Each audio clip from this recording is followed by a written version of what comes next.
Hello, friends, and welcome to another devotional connection. I was enjoying some time with my family earlier today and had one of my children ask a question. Dad, they asked, on what day did God create the sun? On day 4, I responded. And after a second of pondering, he says, Oh, so God created the light before he created the sun. Then he held everything in place until he made everything so gravity could take over. I learned about that in a video.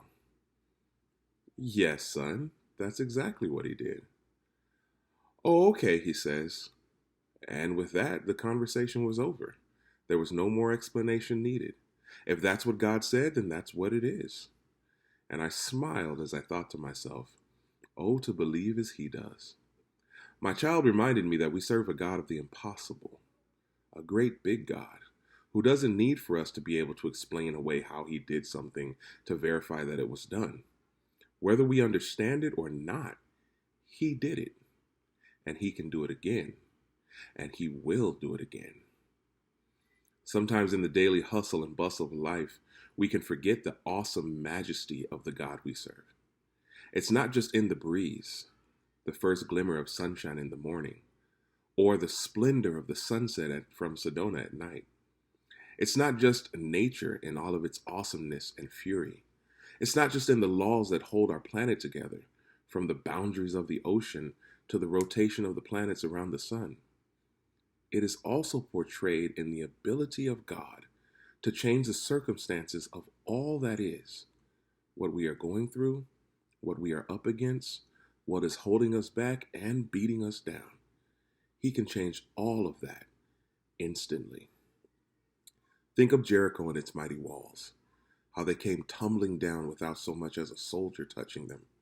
Or Babylon, the great and mighty power that it was, falling in one night after a drunken feast to their own might. Or maybe God will take his time and show his full mastery over all things, like he did with Egypt, waging war on behalf of his people who were enslaved there. David and Goliath, Elijah and the prophets of Baal, Ruth, Abraham and Sarah, Noah and the ark, Samson, Daniel, Joseph, Mary Magdalene. Every story in the Bible is a story of God's intervention to change the world in an instant.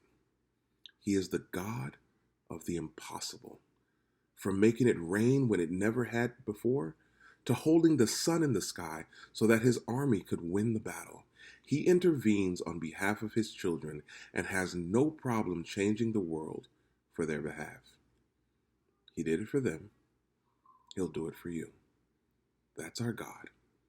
That's our Father. That's our Savior. That's our hero.